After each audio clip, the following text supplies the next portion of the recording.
শিশুদের হাম ও জল বসন্ত হলে যেসব খাবার দেওয়া সমীচীন। দেশে হামের প্রাদুর্ভাব বাড়ছে জল বসন্ত। এই রোগ দুইটি ছোট বড় যে কারো হতে পারে, তবে শিশুরা বেশি কিন্তু আক্রান্ত হচ্ছে। দুটি রোগেই বলে রাখি ভাইরাস জনিত বা ছোঁয়াচে রোগ। এই ভাইরাস দুটি শিশুদের রোগ প্রতিরোধ ব্যবস্থা সাময়িকভাবে কিন্তু অনেকটাই অকেজ করে দেয়। এই কারণে শিশু অন্যান্য জীবাণুতেও আক্রান্ত হতে পারে।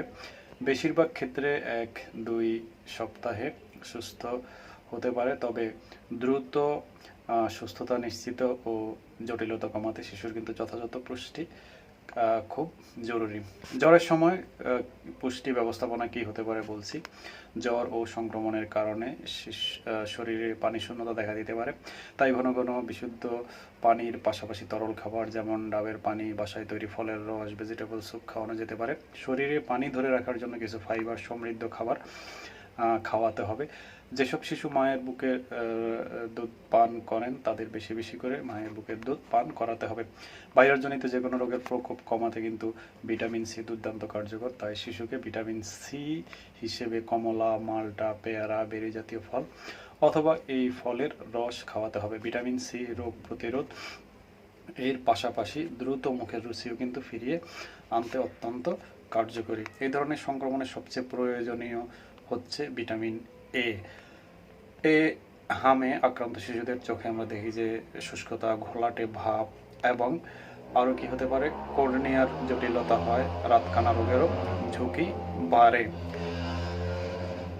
এসব জটিলতা রোধে শিশুকে ভিটামিন এ সমৃদ্ধ খাবার দিতে হবে, যেমন গাজর, মিষ্টি কুমড়া, পাকা পেঁপে, লাল শাক, মিষ্টি আলু, এছাড়াও হচ্ছে ডিমের কুসুম, কলিজা ইত্যাদিতে কিন্তু ভিটামিন এ রয়েছে। পাশাপাশি চিকিৎসকের পরামর্শ অনুযায়ী ভিটামিন এ সাপ্লিমেন্টও খাওয়াতে হবে। হাম হলে আমরা দেখি যে পরিপাকতন্ত্রের ক্ষমতা কমে যায়, কারো কারো ডায়রিয়া হতে পারে।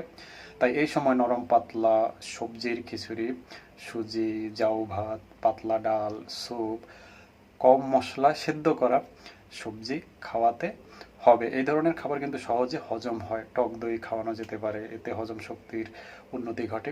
জিঙ্ক রোগ প্রতিরোধ ব্যবস্থার একটি অন্যতম নিয়ামক। উদ্ভিজ্জ জিঙ্কের শোষণের হার কিছুটা কম, তাই প্রাণীজ উৎস থেকে জিঙ্ক নেওয়ার চেষ্টা করা যেতে পারে, যেমন ঝিনুক, গরু, খাসির মাংস, মুরগির মাংস, এছাড়াও সামুদ্রিক মাছ, ডিম, পনির ও দইয়ের মতো দুগ্ধজাত পণ্যগুলো জিঙ্কের জন্য কিন্তু খুব ভালো। জ্বর পরবর্তী সময়ের পুষ্টি ব্যবস্থাপনা কি হতে পারে।